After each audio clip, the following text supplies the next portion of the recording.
day 21 was yesterday, Friday, March 24th, and we had no activity besides the normal shaking of the eggs that I had shown you in that initial video, well, the last video. And I was a little disappointed, and then it dawned on me that we started the incubator late in the evening. And so even though yesterday was hatch day, day 21 wouldn't have actually been until probably around 9 o'clock yesterday evening.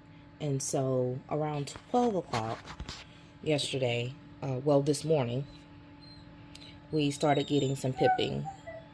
And you can see it right there. Can you see it? Right there. I don't want to open it up. And so we've got that happening now. And it's now day 21 and a half probably. I don't see any other pipping, but I do know these, I think it was these 3 eggs here were all moving. It's either these 3 or there, but they were like 3 in a row that were all moving, kind of like they were talking to each other. So hopefully this little guy is able to break free, and I hope we get some more activity before we reach our day 23. Stay tuned.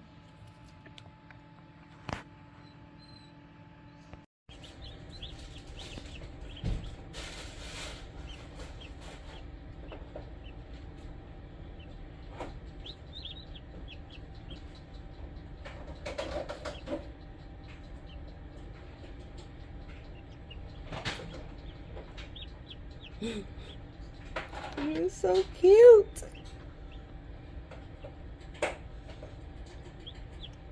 Come on, little one.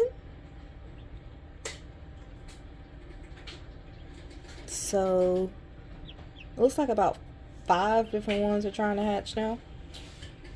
We have this one here, this one here, this one here. One of the blues is hatching, and there's an olive egger there in the middle as well. Or 2 of the blues. Yeah.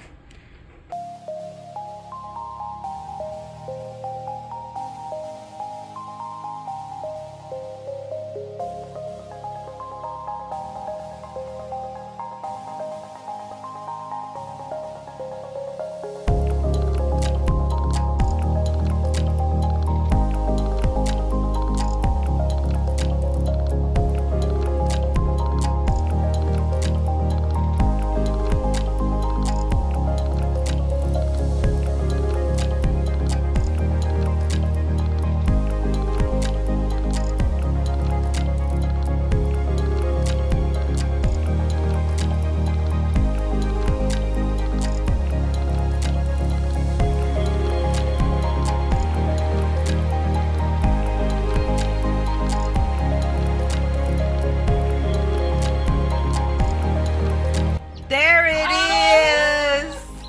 Oh, there it is! Oh, look at you! Oh, bless his heart.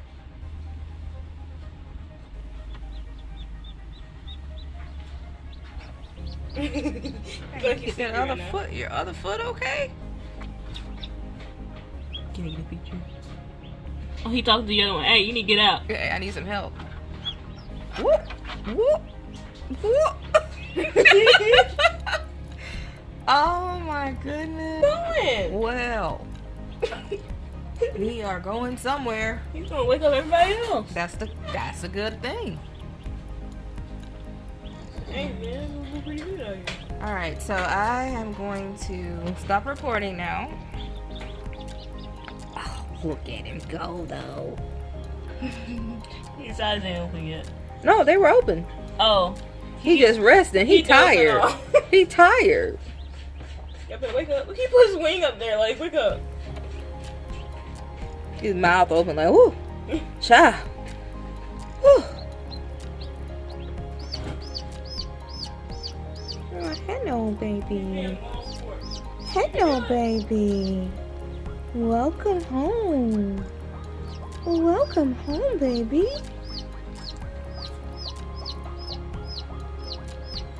Welcome home.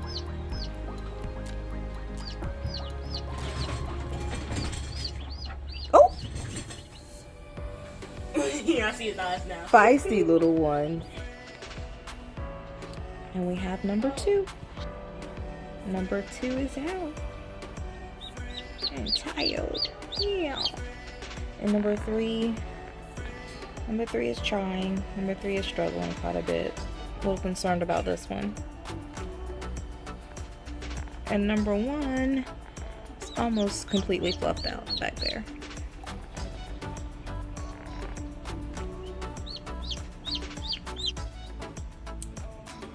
Okay, so we are up to 8 hatched chicks. Currently there are 4 still in the incubator that are drying off. One, the one you see laying here, if you'll stand, you'll see. I thought maybe he had hatched prematurely because there was still so much yolk in his shell when he got out, and then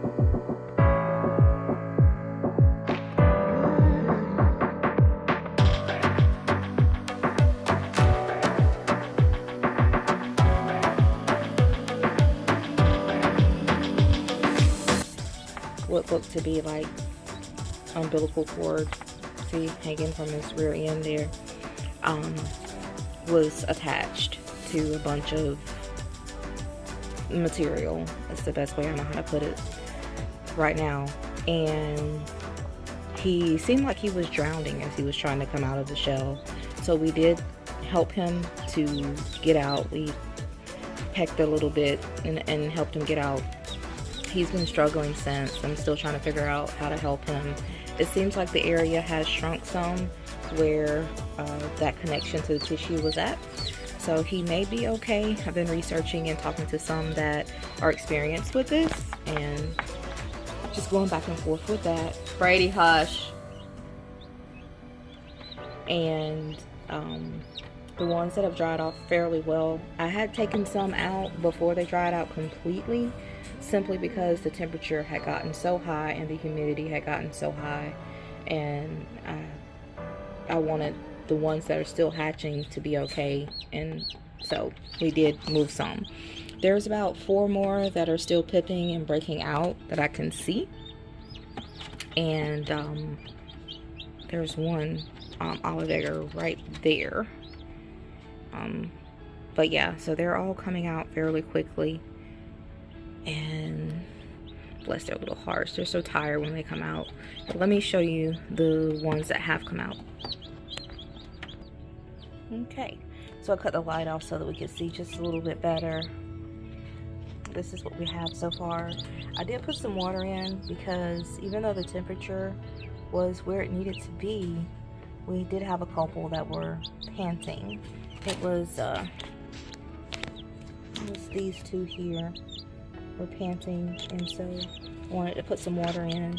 I dipped their little beaks in it so they could see where it was at, but they don't seem to be interested in it too much.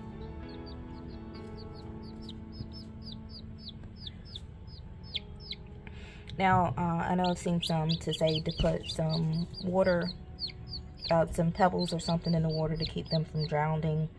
I am planning on doing that, but I've been sitting right here watching them for like 3 hours now, so I haven't gone up over to the shelf and picked up the marbles to add to that, but it is very, very shallow.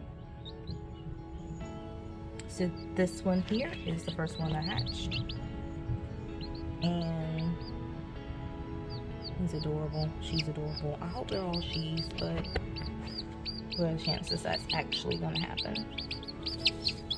So once all of them are hatched, we'll come back and we'll do a final assessment of how we did with our first hatch using the Nurture Right 360.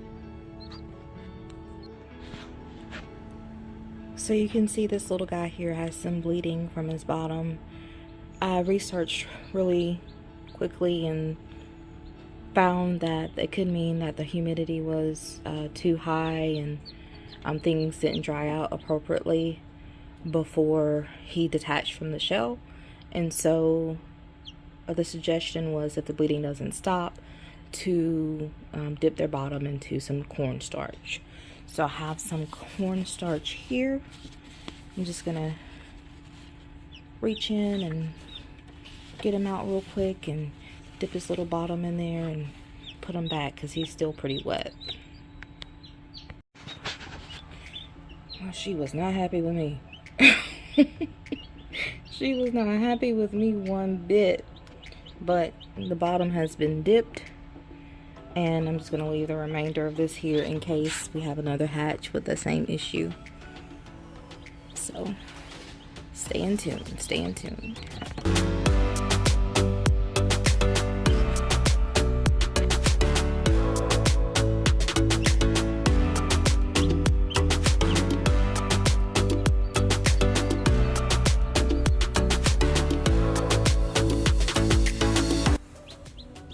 So we held out and we got our 12th chick.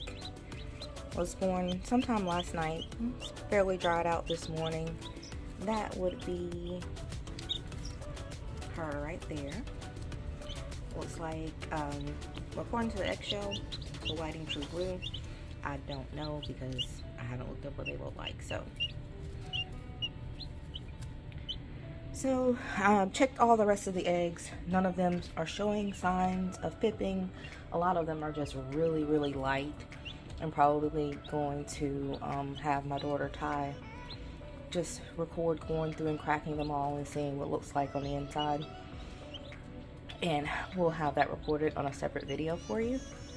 We're just curious to see if they were fertile, if there was an issue with development, just, you know, what it could have been. So my first experience with the Nurture Right 360 is awesome. This is a little better than half of the eggs that went in, and I think this is very good for the very first time. So hopefully as I become more experienced, we can increase those hatch rates. But for now, this is our Nature Right 360 crew, the very first one for Bay Home Gardens. We're very excited. Thanks for coming along with us on this journey. We'll catch you next time.